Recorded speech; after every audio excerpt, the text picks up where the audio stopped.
वालेकुम। दरख्त और ऑर्गेनिक खेती उस्ताद मोहतरम आसूफ शरीफ और इम्तियाज़ हुसैन पंजोता। सलेमान बलोच बात कर रहा हूँ, ज़िला लसबेला तहसील उत्तल से।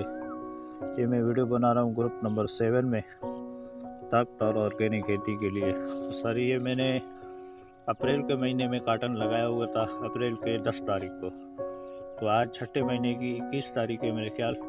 तो आप माशाल्लाह इसको देखें, इसको मैंने किसी किस्म का स्प्रे नहीं किया है और किसी किस्म का मैंने उसको खाद नहीं दी है। ये देखें माशाल्लाह मेरा काटन, ये सिर्फ इस पत्ते के ऊपर मिट्टी पड़ी हुई है, बारिशें नहीं हुई है, बारिशों की वजह से इसके ऊपर मिट्टी पड़ी हुई है। लेकिन माशाल्लाह इसकी जो ग्रोथ आप देखेंगे, रंगत देखेंगे, ये टिंडे इसमें लगे हुए हैं, एक शाख में 8-8 दाने लगे हुए हैं। ये देखें, ये देखें 8-8 दाने एक साइज को टिंडे, बड़े टिंडे लगे हुए। तो मुकम्मल माशाल्लाह देखो, एक ही कोड़ा है और ये पूरा माल से यहाँ तक भरा पड़ा है। ये देखें टिंडे इसके अंदर। और ये दूसरा, इसको किसी किस्म की मैंने अभी तक गुड़ी नहीं की है और किसी किस्म का खाद नहीं। ये मेरी ऑर्गेनिक काटन है। ये देखें, इसके अंदर आप माल देखें माशाल्लाह, फुल समझो कि माल से टिंडे इसमें लगे हुए हैं। एक एक शाख में 8-8 10-10 दाने लगे हुए हैं।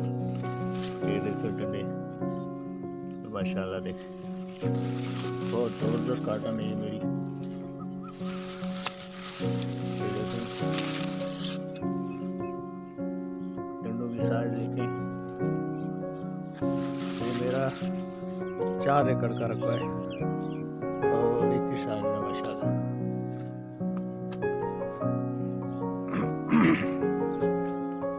4 एकड़ का रकबा है मेरा। इसके अंदर आप टिंडे देखें कितनी मकदार में माशाल्लाह टिंडे लगे हुए हैं। इसने समझो कि ये 1 फुट से, यहाँ से इसने ये 1 फुट है और ये टिंडे इसमें देखिए माशाल्लाह कितने बड़े बड़े टिंडे, एक एक शाख में 8-8 10-10। ये देखे, ये वो आखिर तक, ये इसकी आखिर तकरीबन ये 2.5 से 3 फुट का पौधा है और पूरा प्लाट माशाल्लाह एक ही जैसा है, 2.5 से 3 फुट का है। बहुत शुक्रिया। सलेमान बलोच, जिला लसबेला तहसील उत्तल।